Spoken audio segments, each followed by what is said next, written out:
பிரியமானவர்களே, ஆண்டவராகிய இயேசு கிறிஸ்துவின் நாமத்தினாலே உங்களை வாழ்த்துகிறேன். இந்த நாளிலும் நம்முடைய தியானத்திற்காக சங்கீதங்களின் புஸ்தகம் 139 சங்கீதம் 23வது வசனத்தை நான் வாசிக்கிறேன். தேவனே, என்னை ஆராய்ந்து என் இருதயத்தை அறிந்து கொள்ளும். என்னை சோதித்து என் சிந்தனைகளை அறிந்து கொள்ளும். எனக்கு அன்பானவர்களே, வருடத்தின் இறுதியில் வந்திருக்கிற நாம் ஒவ்வொருவரும் தாவீதை போல இந்த வார்த்தைகளை சொல்லி ஜெபிக்க வேண்டியது அவசியமாய் இருக்கிறது. இந்த வருடம் முழுவதும் நம்முடைய செயல்களில் எத்தனை செயல்கள் தேவனை சந்தோஷப்படுத்தி இருக்கிறது, எத்தனை செயல்கள் தேவனை துக்கப்படுத்தி இருக்கிறது, சற்று ஆராய்ந்து பார்க்கலாமே. தேவனிடத்திலே என்னை ஆராய்ந்து பாரும் என்று சொல்லுவதோடு மட்டுமல்லாமல் தேவனே அதை சரி செய்யவும் நாம் நம்மை அர்ப்பணிக்க வேண்டியதும் அவசியமாயிருக்கிறது.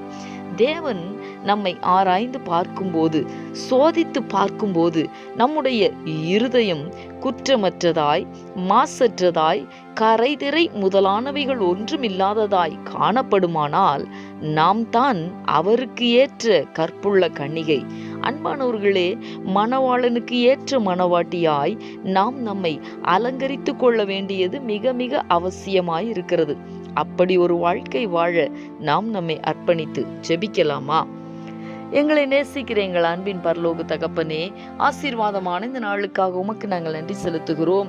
இந்த நாளிலும் தேவனே, என்னை ஆராய்ந்து அறிந்து கொள்ளும், என் இருதயத்தை சோதித்து என் சிந்தனைகளை அறிந்து கொள்ளும் என்று தாவீது ஜெபித்ததை போல நாங்களும் ஆண்டவரே எங்களை உம்முடைய கரங்களிலே ஒப்பு கொடுக்கிறோம்.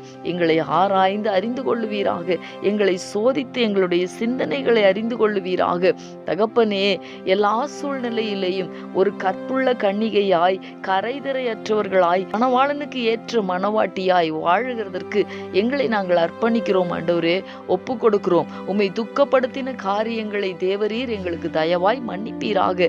இனி வருகிற நாட்களிலே எங்களுடைய எல்லாவற்றின் மூலமாகவும் உம்மை சந்தோஷப்படுத்த எங்களை நாங்கள் அர்ப்பணிக்கிறோம். எங்களுக்கு கிருபை தாரும். இயேசு கிறிஸ்துவின் நாமத்தில் வேண்டிக் கொள்ளுகிறோம் நல்ல பிதாவே. ஆமேன், ஆமேன்.